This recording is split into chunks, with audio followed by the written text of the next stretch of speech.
Baik, malam hari ini seperti biasa di minggu kedua kita ngaji kitab atau matan dari Arba'in Nawawi,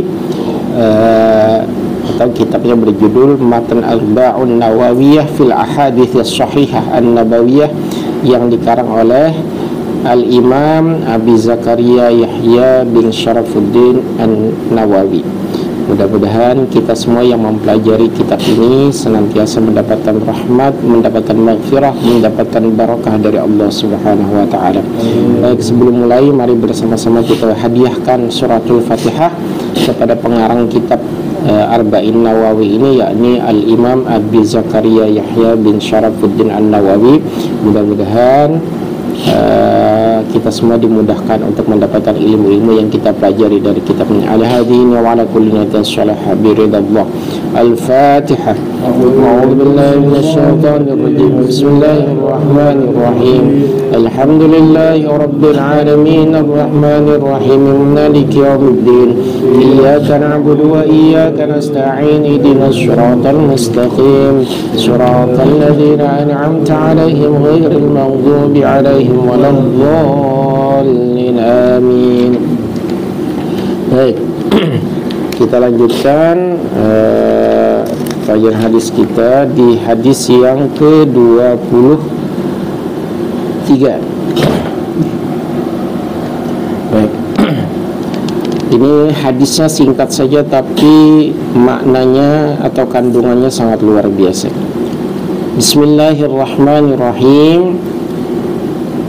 An Abi Malik Al-Haris bin Asim Al-Ash'ari radhiyallahu anhuma qala qala Rasulullah sallallahu alaihi wasallam at-tuhuru syatrul iman walhamdulillahi tamla'ul mizan wa subhanallahi walhamdulillahi tamlani aw tamla'u ma baina as-sama'i wal ardi was-salatu nurun was-sadaqatu burhanun was-sabru diya'un wal-Qur'anu hujjatun laka aw 'alaika kullun nasi yaghdu fabai'un nafsahu famu'tiquha aw mubiquha. Rawahu Muslim.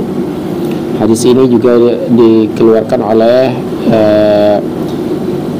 hadis sahih akhrajahu Muslim, dikeluarkan oleh Imam Muslim di dalam bab taharah atau bab fadlul wudu min hadits Abi Malik Al-Ash'ari. Baik. Hadis yang ke-23 diriwayatkan oleh Abu Malik, ya. An Abi Malik yang namanya ini Al-Haris bin Asim Al-Ash'ari, itu nama lengkapnya. Ia berkata qala Rasulullah sallallahu alaihi wasallam, telah berkata Rasulullah sallallahu alaihi wasallam, at-tuhuru syatrul iman, kebersihan itu adalah sebagian daripada iman. Walhamdulillah tamla'ul mizan, dan alhamdulillah itu memenuhi timbangan. Nanti kita jelasin. Wa subhanallahi walhamdulillahi tamlani, tasbih subhanallah dan walhamdulillah itu adalah tamlani atau tamla'u ma bainas sama'i wal ardi, jadi memenuhi langit dan bumi. Jadi kalau kita sering berzikir nanti. Wassalatu nurun, dan salat itu adalah cahaya, ya. Wassadaqatu burhanun, dan sedekah itu adalah burhan, sebagai perisai apa segala macam. Wassabru diya'un, dan sabar itu adalah cahaya juga. Jadi ini ada dua makna yang menarik. Wassalatu nurun, wassabru diya'un, sama-sama cahaya. Tapi yang dulu pernah saya jelaskan, kalau matahari itu cahayanya namanya diya, kalau cahaya rembulan namanya nur. Jadi nur sama dia itu berbeda. Kalau bulan itu nurun. Kalau matahari dia, jadi cahaya matahari itu lebih besar, dia itu lebih besar daripada nurun. Nah, nurun itu bulan, itu cahaya berasal dari cahayanya matahari. Nah, gitu. Wal Qur'anu hujjatul laka aw 'alaika. Dan Al-Qur'an itu adalah hujjah baik bagi dirimu maupun yang akan memusuhimu. Kullun nasi yaghduna faba'i nafsahu famu'tiquha aw mubiquha. Jadi dan setiap manusia itu nanti akan mendapatkan balasannya masing-masing. Yang baik dia akan mendapatkan balasan baik, yang berbuat buruk akan mendapatkan keburukan. Nah, secara umum hadis ini sebenarnya menjelaskan tentang keutamaan dari mengamalkan. Hadis ini menjelaskan tentang keutamaan dari memperbanyak tasbih, memperbanyak zikir. Jadi kalau kita sering berzikir, maka jangan dianggap enteng. Zikir kita itu sebenarnya luar biasa pahalanya. Misalnya kita membaca tasbih subhanallah, subhanallah, subhanallah, mungkin sepele, tapi pahalanya luar biasa. Jadi walaupun mungkin kayak kita sambil bersantai, nah kalau kita mengamalkannya, maka itu juga akan kita dapatkan bahwa pahalanya sangat luar biasa. Ya. Kemudian qala Rasulullah sallallahu alaihi wasallam, telah bersabda Rasulullah sallallahu alaihi wasallam, at-tuhuru syatrul iman. Kebersihan itu adalah sebagian daripada iman. Jadi hadis ini pertama menjelaskan tentang pentingnya kita bersih, pentingnya kita bersuci, pentingnya kita menjaga kebersihan, baik kebersihan diri maupun kebersihan hati.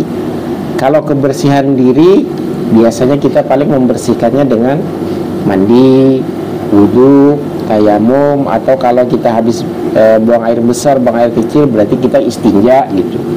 Nah, kalau membersihkan iman, ya hati, berarti kita harus memperbanyak zikir kita, memperbanyak istighfar kita, memohon ampunan kepada Allah. Terus untuk menguatkan, untuk membersihkan yang lainnya, kita juga perlu dengan tasbih, dengan zikir. Jadi memperbanyak zikir kepada Allah dengan kalimat-kalimat yang telah diajarkan oleh Rasulullah Sallallahu Alaihi Wasallam.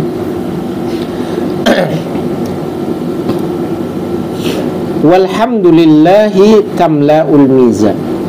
Jadi kalimat alhamdulillah saja yang biasa kita paling habis makan, coba doanya makan apa? Bismillahirrahmanirrahim. Allahumma barik lana fima razaqtana wa qina adzabannar.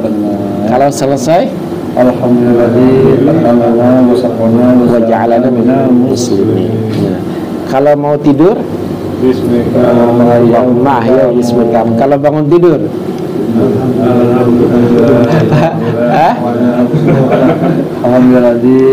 ahyana ba'da ma'amatana wa ilaihin nusyur. Nah, mungkin kalimat-kalimat itu kita tidak tanpa sadar kita ucapkan, tetapi kandungan-kandungannya itu luar biasa.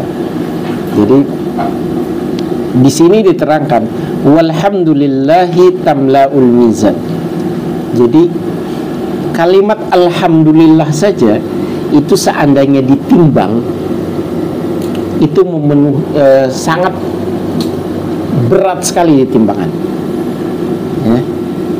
Walhamdulillahi tamla'ul mizan, dan alhamdulillah memuji kepada Allah, tamla'ul mizan itu akan berat di timbangan. Jadi bayangkan saja amal ibadah kita, sholat segala macamnya. Kalau sholat kita perlu suci. Kemarin saya di masjid juga nyampaikan kan, kalau sholat ya kalau sholat itu harus suci, Artinya suci badan, suci pakaian kita, dan kita harus berwudu.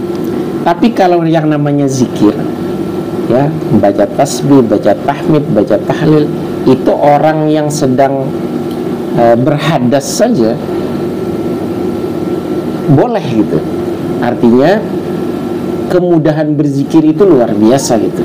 Maka dalam kondisi apapun bisa kita maksimalkan, asal jangan pada saat di dalam toilet saja kita baca kalimat-kalimat itu tadi, kalimat-kalimat thayyibah.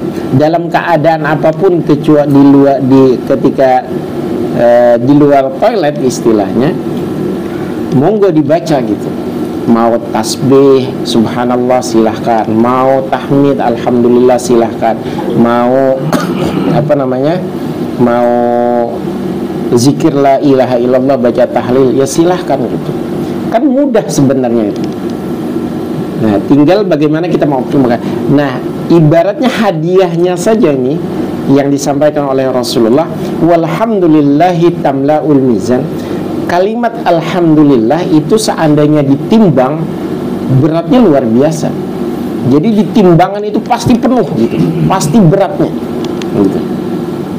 Enggak kayak kerupuk ditimbang misalnya itu. Nah, enggak ada apa-apanya sebenarnya dengan alhamdulillah. Makanya dulu ada kisah, saya diceritakan oleh seorang kiai, zamannya Mbah Khalil Bangkalan. Jadi ada warga di kampung yang ingin melaksanakan tahlilan, kemudian sebagai bentuk syukur juga dia berharap yang hadir itu adalah Mbah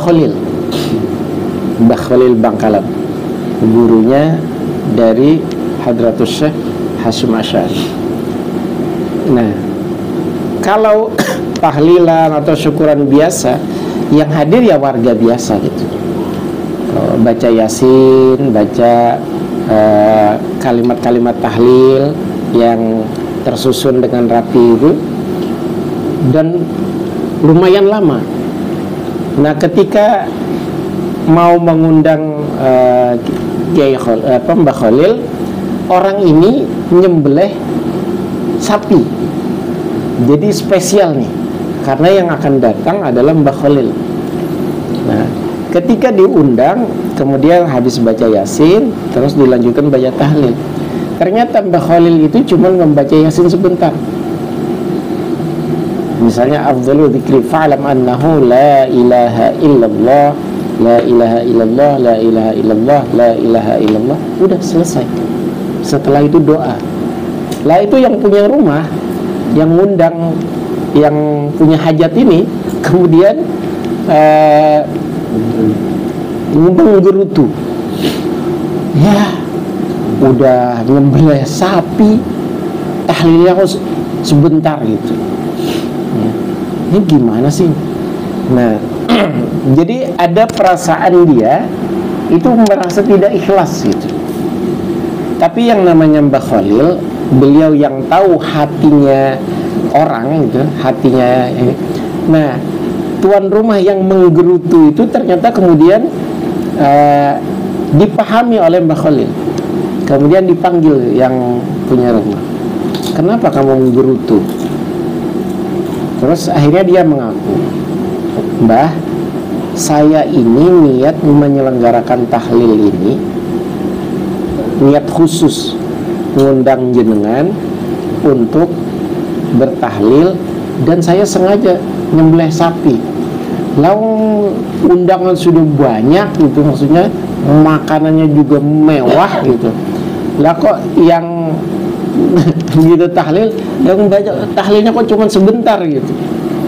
Nah, jadi saya hatinya agak dongkol gitu.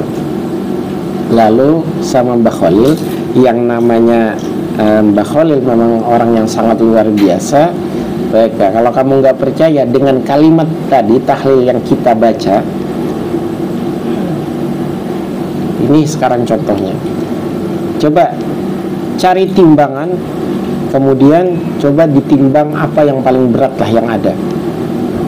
Nah, kemudian dicarilah alat atau benda-benda untuk ditimbang. Udah berat, kemudian Mbah Khalil dengan santainya beliau menulis di sebuah kertas, ditulis kalimat la ilaha illallah.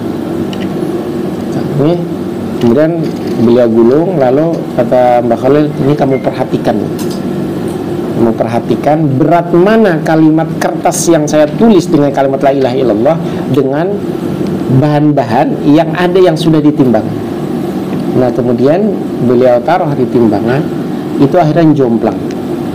Jadi beratnya itu jauh luar biasa. Bahkan kata Mbah Khalil, yang saya kutip dari kiai yang menyampaikan, seandainya rumah kita ini ditimbang dengan kalimat tadi yang kita baca, masih jauh lebih berat kalimat la ilaha illallah itu ketimbang yang lain. Nah, baru orang itu sadar. Artinya ini bukti, satu contoh bahwa betapa luar biasanya kalimat la ilaha illallah. Bahkan yang paling utama, yang paling afdal itu adalah kalimat zikir kita itu adalah la ilaha illallah. Nah, itu luar biasa gitu. Nah, itu satu cerita. Nah, kalau di dalam hadis ini tadi, walhamdulillahi tamla'ul mizan, dan kalimat alhamdulillah, kalimat tahmid, segala puji hanyalah milik Allah, tamla'ul mizan, itu akan sangat berat di timbangan gitu.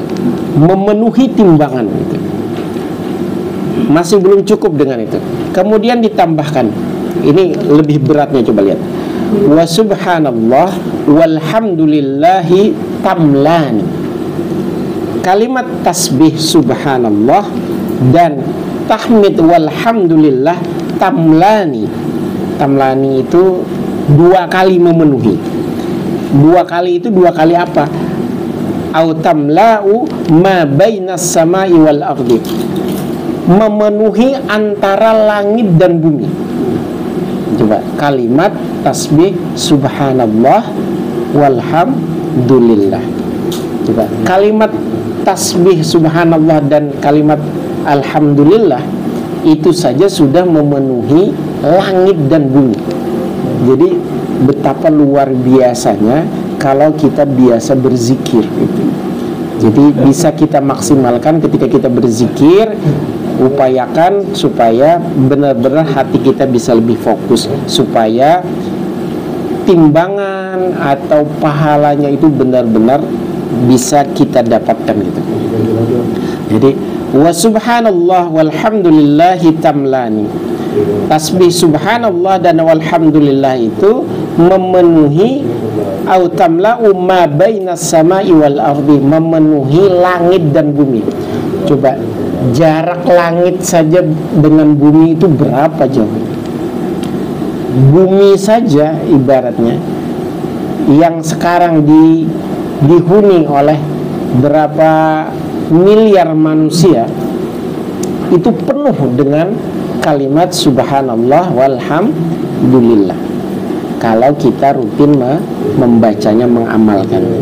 Jadi belum lagi dengan kalimat-kalimat yang lainnya. Jadi betapa luar biasanya kalimat-kalimat zikir-zikir yang biasa kita amalkan itu.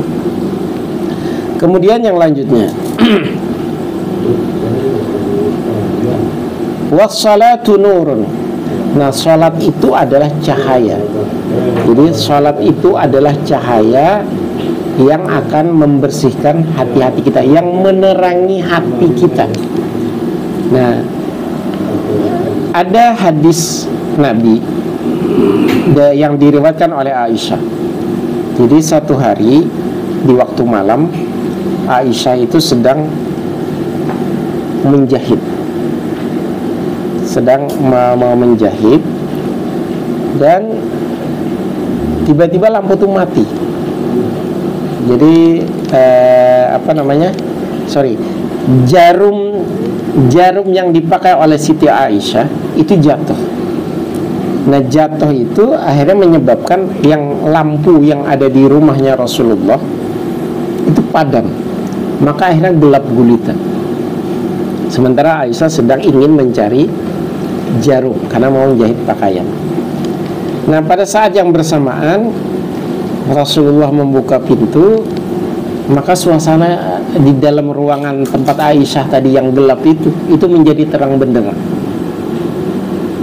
Kemudian Aisyah, karena tadinya gelap, ketika Rasulullah masuk itu menjadi terang, dan kemudian Aisyah bisa menemukan jarum.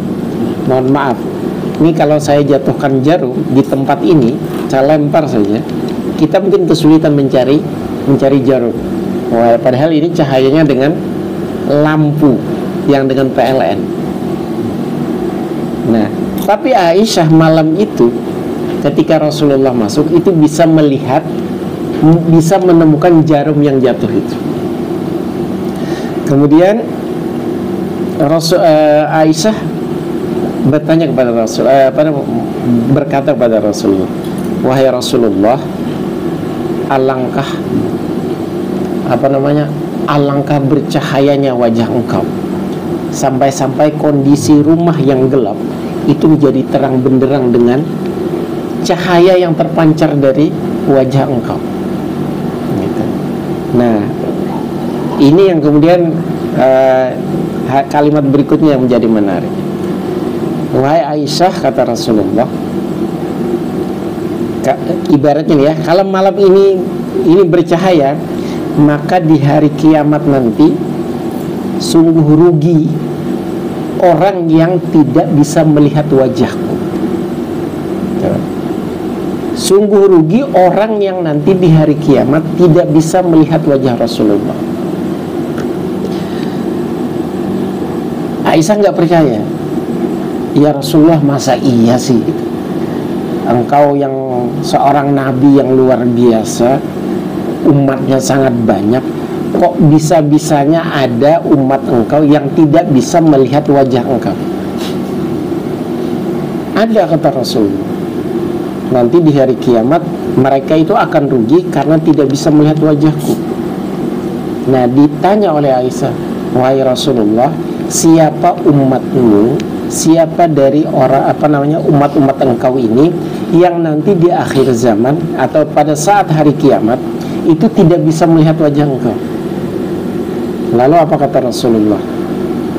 Orang yang nanti, salah satunya di antara tiga, orang yang nanti di hari kiamat tidak bisa melihat wajahku itu, salah satunya adalah apabila namaku disebut di antara mereka, tapi mereka tidak pernah mau bersalawat untuk diri.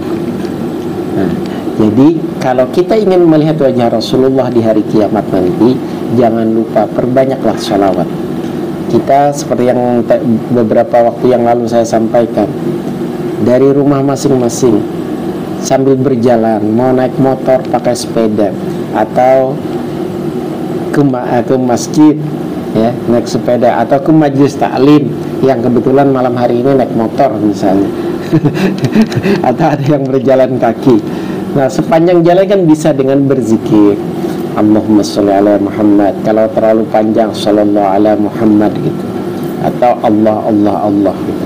Nah, itu saja sudah luar biasa. Jadi setiap waktu, setiap saat kita maksimalkan ketika kita berzikir atau mengharapkan rahmat, mengharapkan ampunan dari Allah Subhanahu wa ta'ala. Jadi salah satu contoh tadi kata Rasulullah, orang yang tidak akan bisa melihat wajahku di hari kiamat itu adalah orang yang ketika namaku disebut, kata Rasulullah, tapi mereka tidak mau bersalawat untuk Rasulullah sallallahu alaihi wasallam. Jadi jangan pelit-pelit, karena dan juga Rasul menyebutkan siapa orang yang pelit. Orang yang pelit itu adalah orang yang ketika nama Rasulullah disebut dia nggak mau bersalawat. Ah, itu juga pelit. Jadi jangan lupa, pokoknya baca salawat. Oke, kita lanjutkan. Wassalatu nurun, dan salat itu adalah cahaya. Jadi salat kita yang kita lakukan sesungguhnya itu juga nanti akan menjadi cahaya untuk kita, cahaya di dunia dan juga nanti cahaya di akhirat. kok cahaya di akhirat atau nanti yang menerangi kita di alam kubur itu adalah dari amal-amal kita. Salah satunya adalah ibadah sholat itu. Jadi sholat itu menjadi perisai kita, pelindung kita. Masa iya kalau orang sudah rajin sholat, ya, kalau orang sudah rajin sholat, orang yang sudah rajin berzikir, masa iya ngomelnya atau perkataannya itu kasar?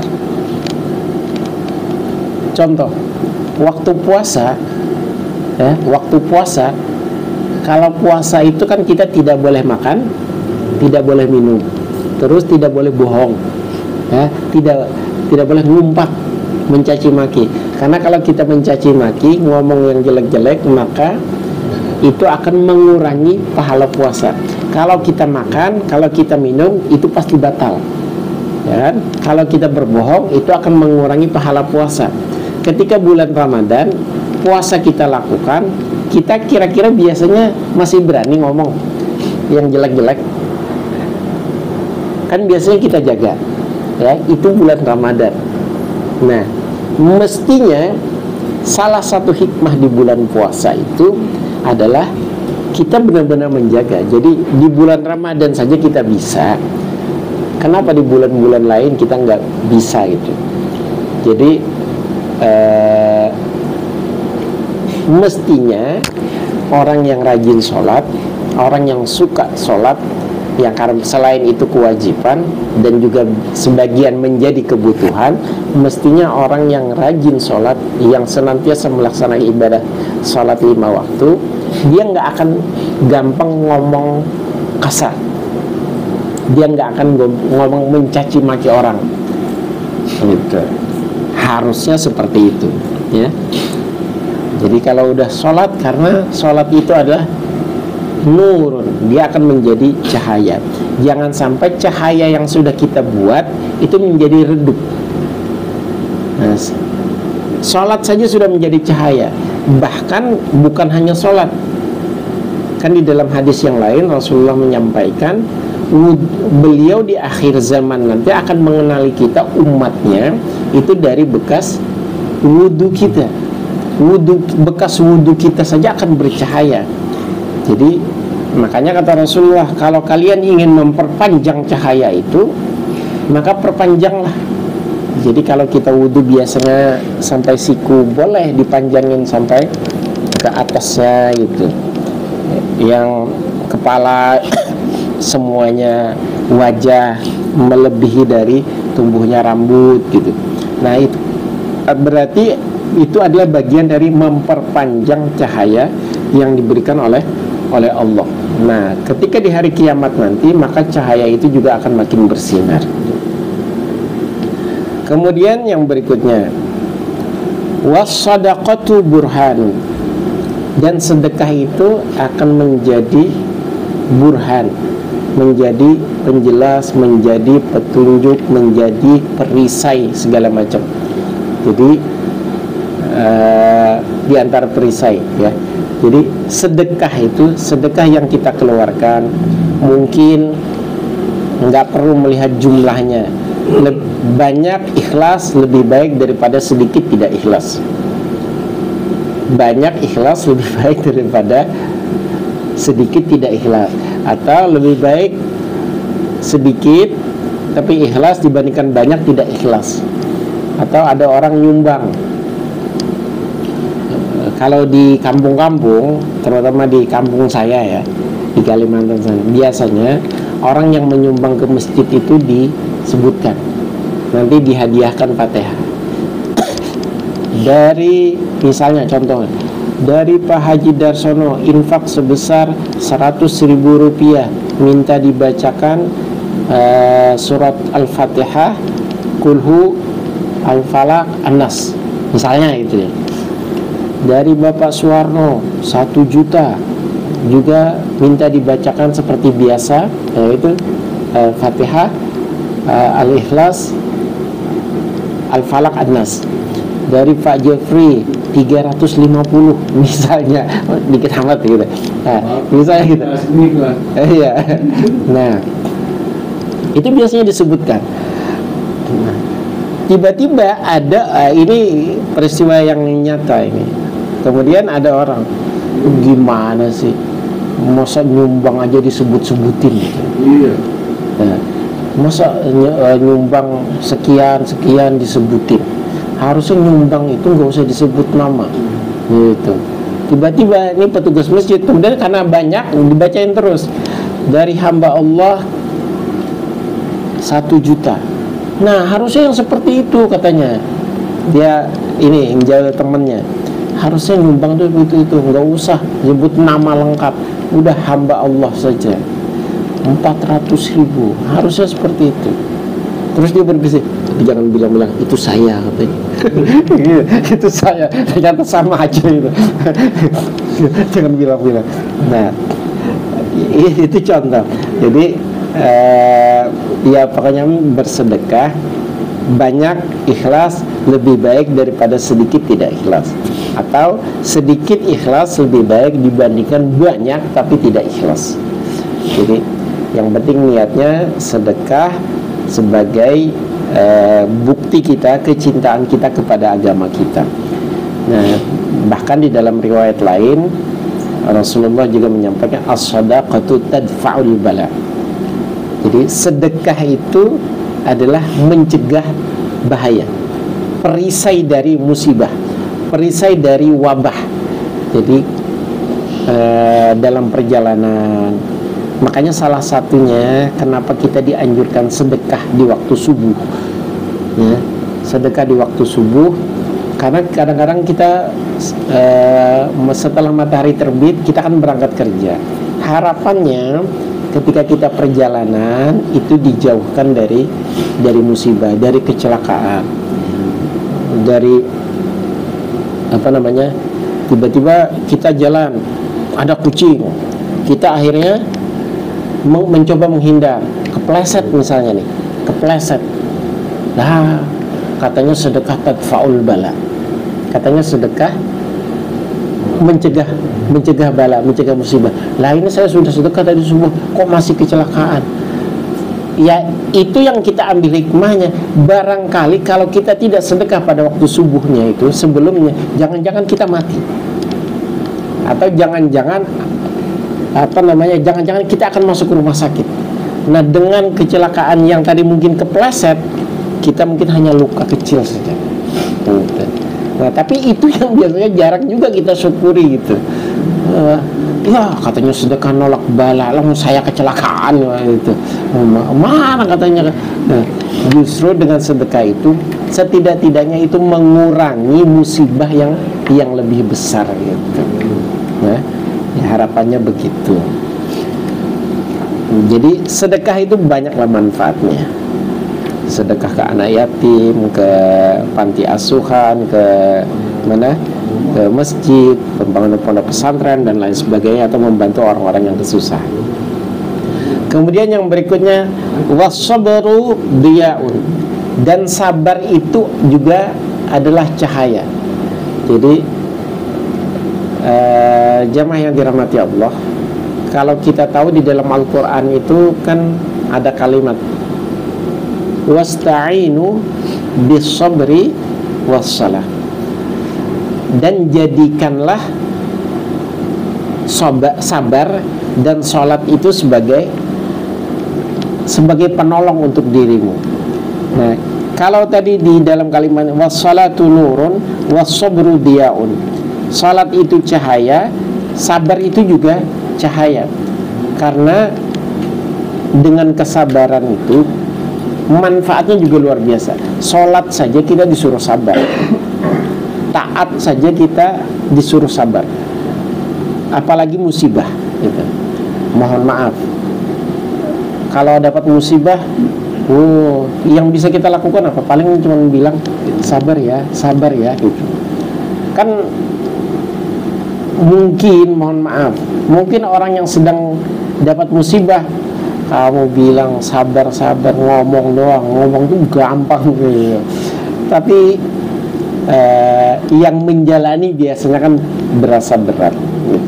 Tetapi justru dengan kesabaran itu melatih kita untuk benar-benar ikhlas gitu, menerima apa yang diberikan oleh Allah, atau musibah-musibah atau apapun yang kalau kita sabar, kita akan mengembalikan sesuatunya kepada Allah Subhanahu wa taala. Kemudian yang berikutnya, wal Qur'anu hujjat, wal Qur'anu hujjah laka au alaika. Dan Al-Qur'an itu akan menjadi hujjah. Apa hujjah itu? Menjadi semacam alasan atau pelindung baik untuk kita maupun orang-orang yang akan mencelakakan kita. Wal Qur'anu hujjatun laka au alaika. Jadi Al-Qur'an itu akan menjadi hujjah untuk kita. Maksudnya adalah Al-Qur'an itu akan, jadi kalau ada apa-apa maka kita akan mencoba mengembalikan segala sesuatunya itu kepada Al-Qur'an.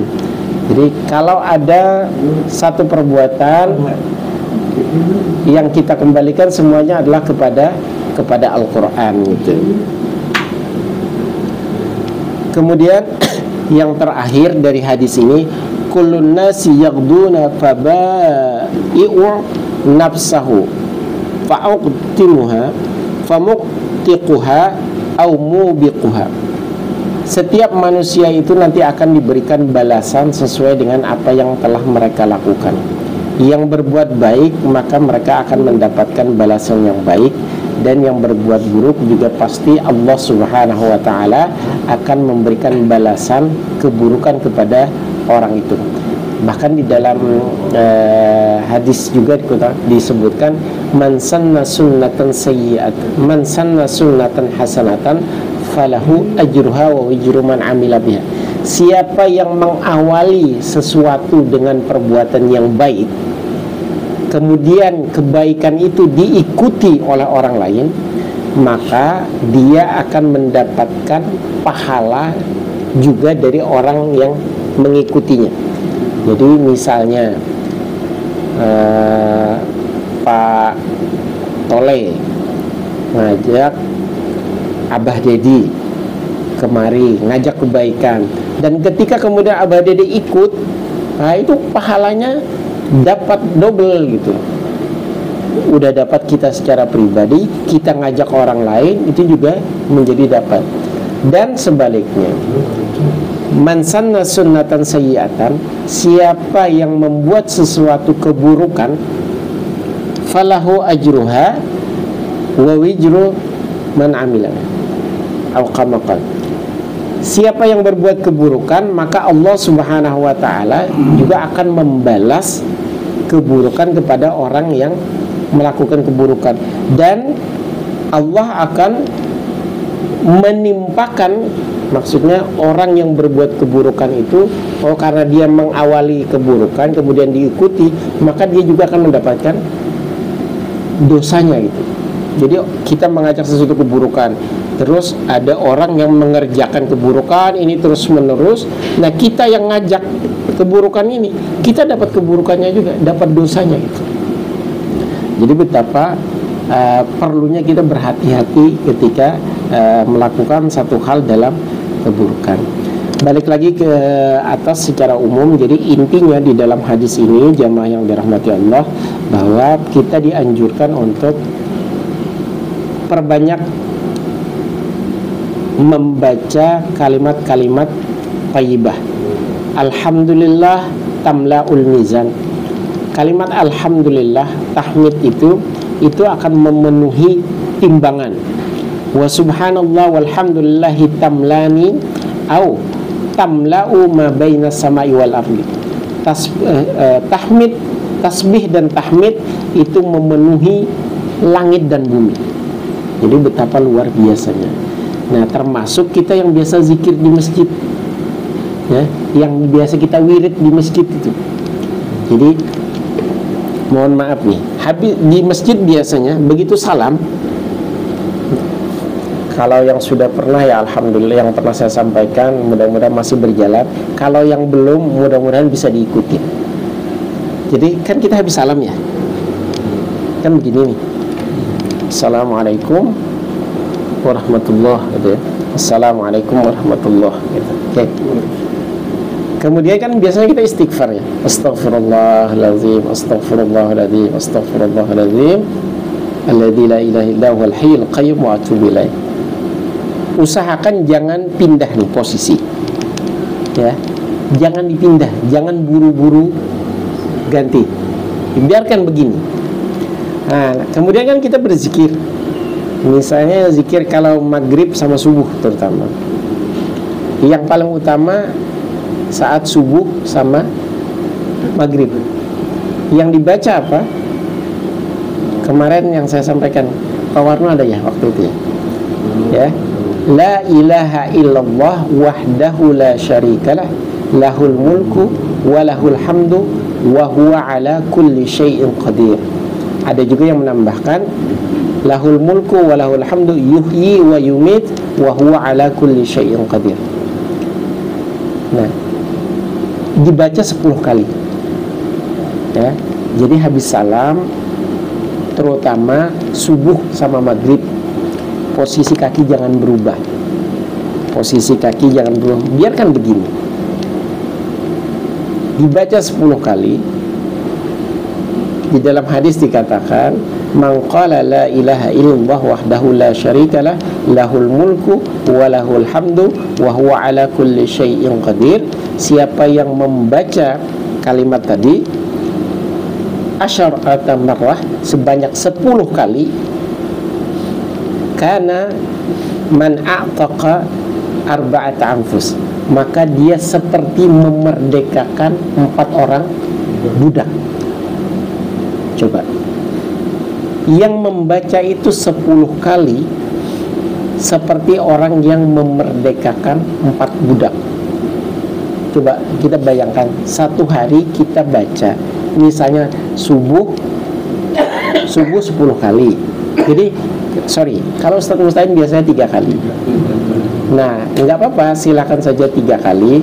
Kalau saya sendirian biasanya saya tambahin. Jadi 10 kali kita bisa baca sendiri gitu. Nanti habisnya sama gitu. Nah, jadi 10 kali. Itu seperti memerdekakan 4 orang budak. Sekarang kita bayangkan, minimal nih, satu hari kita memerdekakan 4 budak. Kalau 1 bulan berapa? 4 kali 3, 10. Berarti udah 120. Kalau setahun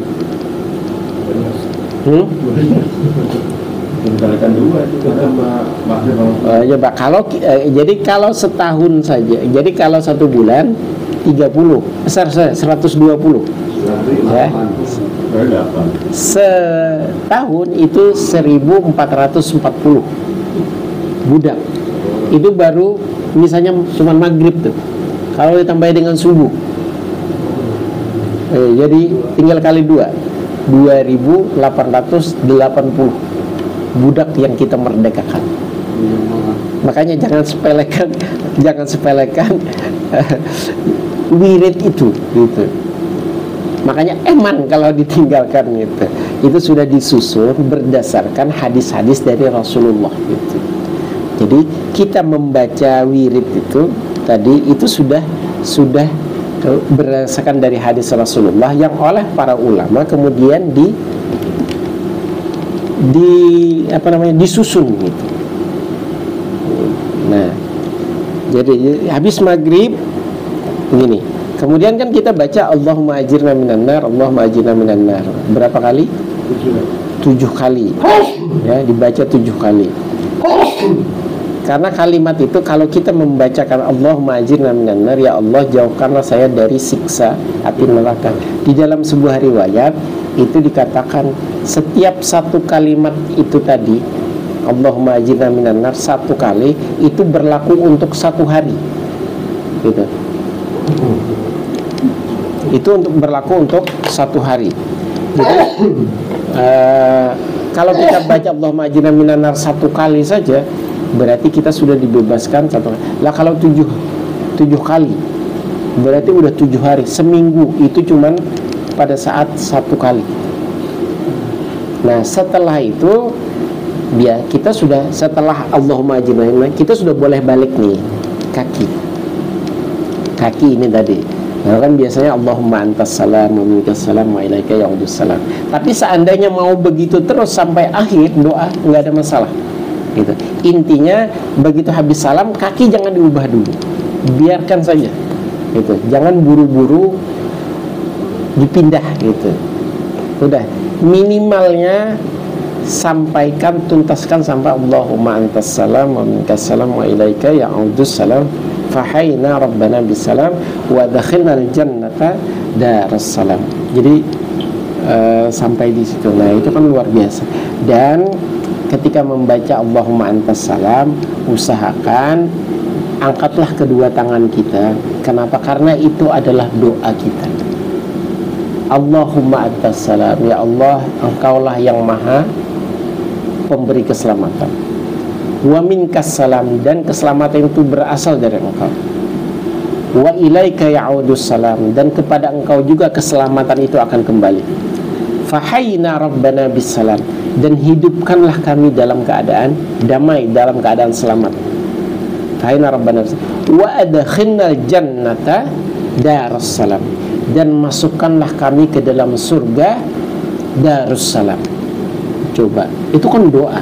Tapi kadang-kadang kita maaf ya, mungkin karena memang tidak mengerti artinya, jadi biasa-biasa saja.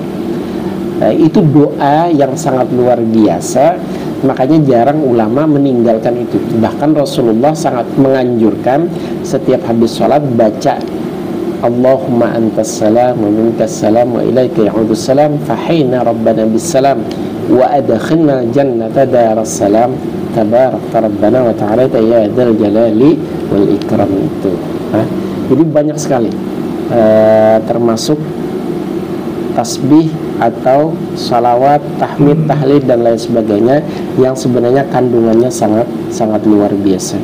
Allahu a'lam bishawab. Mungkin ada yang mau bertanya?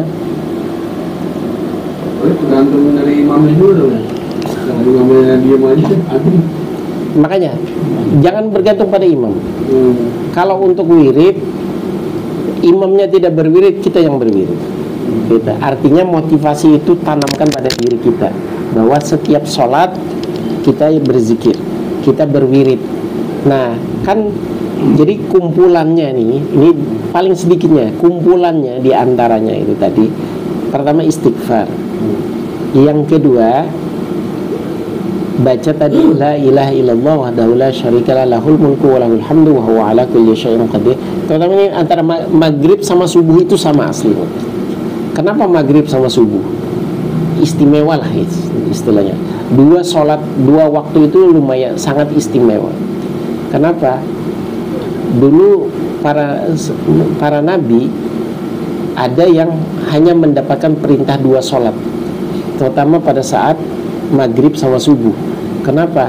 Maghrib itu adalah awal malam, kalau subuh itu awal dari siangnya, menyambutnya. Jadi pergantian hari itu diharapkan kita sedang beribadah kepada Allah itu.